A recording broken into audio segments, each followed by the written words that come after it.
U.S. crude stockpiles up by 1.3 million barrels in the latest week. There was an estimated drop. So this comes, of course, as oil prices rally, and we have seen them trading above $104 today.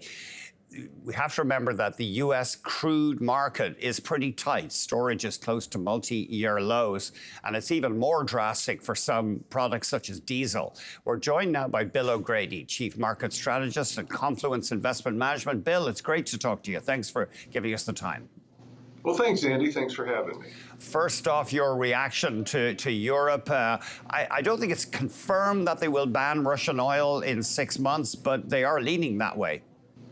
They are, and you were never going to get full everybody on board, but to avoid the problem of the veto, they had to give a carve out to Slovakia and Hungary. This is not going to provide a whole lot of comfort for Russia. They're pretty small players. Yes, and do you think Russia could turn around and say, well, the heck with you, we're just going to cut off your oil now? Sure. Oh, sure. And that's a risk. The problem for Russia is that it's not easy to change the direction of those trade flows. Mm-hmm. And Russia doesn't have a lot of storage capacity. So if they start to close in wells, those wells will probably have to be re-drilled, and in some areas they may never be re-drilled. So this could be a potential permanent loss of productive capacity. It's quite a big deal, and that's why I don't think they'll do it. Now, some oil is getting diverted to China and to India, although I was just trying to do a calculation on how much oil India is taking, and it's pretty minimal compared to the amount that would normally go to Europe. Yeah, it's catching headlines because it's kind of embargo evading, but the amounts are not all that big, and the discounts are pretty eye-watering. There was that intriguing story in The Guardian last week that, in fact, Russia's oil and gas revenues have soared since the invasion because the prices have gone up so much. Yes, yeah, they're making a lot of money. But they kind of know that, the end is coming. And if I were the Russian energy minister, I would be doing everything I could to readjust the flows. But it's really going to be hard because what is generally not acknowledged is that it's one thing to change the flows, but it's another thing to change the payment structure. Mm-hmm. Everything in commodities is done on margin. And there is growing risks that price volatility is actually going to end up constraining supply because every trade flow has a mirror image of a payment flow, and those payment flows are being adversely affected. That's interesting. So if I'm a buyer of commodities, I very rarely put the cash on the nail. I'm usually running on credit in one way or another. That's right. And a lot of that credit is done with the biggest banks are no longer involved in this business.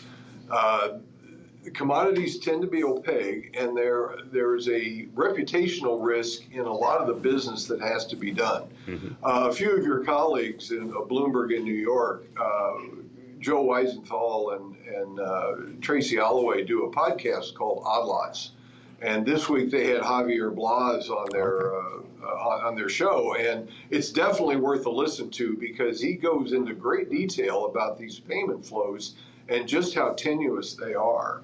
That's interesting, and because it's a relatively murky market, the big mainstream banks don't shy away from it. They're really not involved. So this is the purview of what I would refer to as second or middle tier European banks, which don't have infinite balance sheets. And thus, we have a couple weeks ago, we saw an unusual request from a number of commodities. I'm not sure. Did we lose Bill there? Oh, go ahead, Bill. Are you still with us? Oh, I'm sorry. I think we lost Bill's audio. I forgot to mention one thing in the update. Sorry about that. Could we have a look at a one-year chart for natural gas? Because that has been spiking. The forecast is for brutal temperatures in Texas. And of course, that's likely to ramp up demand for air conditioning.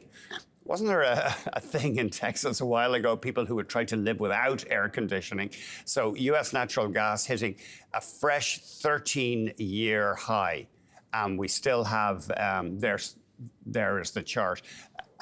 So, I mean, this is putting tension on the cost for industry and the cost, of course, for cooling homes. There's a 5 year. So you can see natural gas trebling in the past year. Maybe could we put up a one-year chart for wheat, because wheat has also been climbing.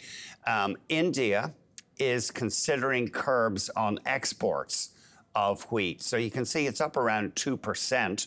I assume this is protectionism.